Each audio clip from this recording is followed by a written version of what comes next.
Heidi. Have you ever read or heard something that felt like it was speaking directly to you? Something that moved you, like its creation was made for your own personal convictions, as if it was your own voice in your own story? Today I would like to share 3 speeches with you that have had an impact on me. They represent different levels of my own personal growth as a human and as a woman. I can relate to all of them on a very deep personal level, and they are all moving to me. They represent to me the end of suffering and the power of surrender,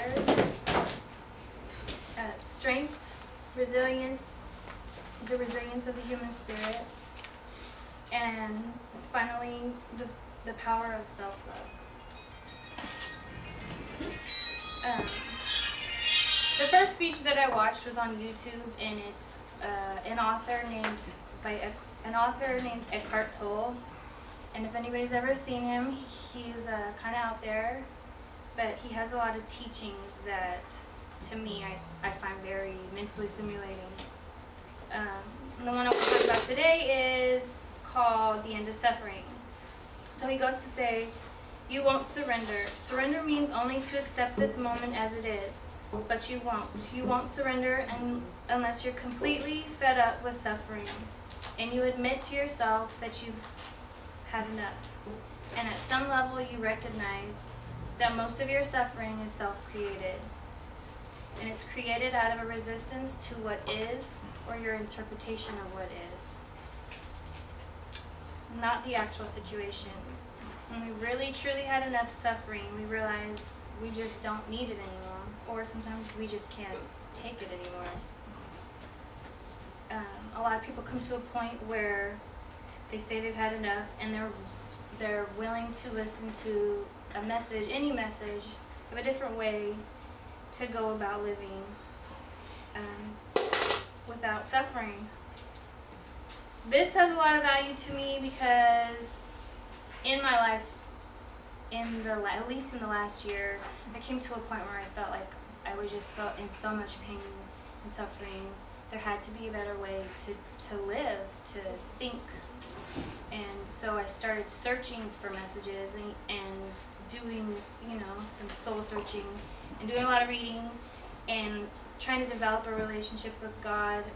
And I learned a lot about the power of surrender and not trying to put everything on my own shoulders so much, and realizing that I can put it to my higher power. And to me, that gave me a lot of peace. So that's why I like his speech a lot. The next speech is actually a poem written by Maya Angelou. I think it's a beautiful poem, and I think it talks about the strength and the courage of the human spirit and how resilient we are. The poem's name is Still I Rise. I think it's something we can all relate to, no matter what race, sex, religion. So I'm going to read that to you. You may write me down in history with your bitter, twisted lies. You may trod me in the very dirt, but still, like dust, I rise. Does my sassiness upset you? Why are you beset with gloom? Because I walk like I've got oil wells pumping in my living room. Just like moons and like suns, with the certainty of tides. Just like hope springing high, still I rise. Did you want to see me broken? Bowed head and lowered eyes. Shoulders falling down like teardrops, weakened by my soulful cries. Does my haughtiness offend you? Don't you take it awful hard, 'cause I laugh like I've got gold mines digging in my own backyard. You may shoot me with your words, you may cut me with your eyes, you may kill me with your hatefulness, but still, like air, I rise. Out of the huts of history's shame, I rise. From a past that's rooted in pain, I rise. I am a black ocean, I might be a white ocean, leaping and wide, welling and swelling, I bear in the tide. Leaving behind nights of terror and fear, I rise. Into a daybreak that's wondrously clear, I rise. Bringing the gifts that my ancestors gave, I rise. I am the dream and the hope of the slave, I rise. And then lastly, I wanted to read a poem by Maya Angelou. To me, it represents the value of self-love. And that's something that took me 27 years to figure out. And it's the greatest gift that I've been able to give to myself. So this poem represents that to me. Pretty women wonder where my secret lies. I'm not cute or built to suit a fashion model size. But when I start to tell them, they think I'm telling lies. I say, it's in the reach of my arms, the span of my hips, the stride of my step, the curl of my lips. I am a woman, phenomenally. Phenomenal woman, that's me.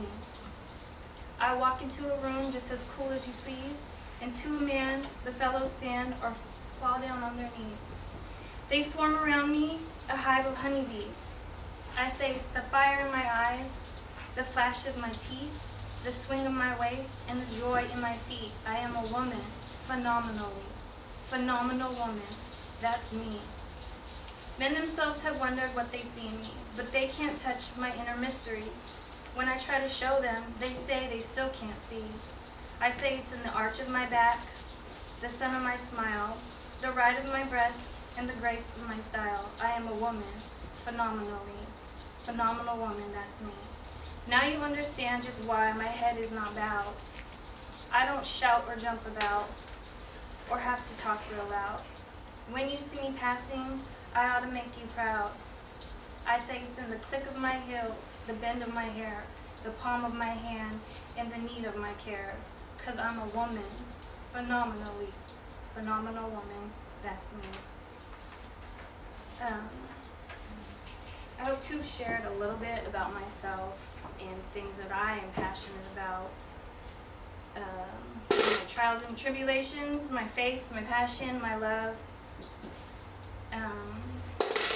And hope to touch some of you with my words and the words of the speeches that I've presented to you today.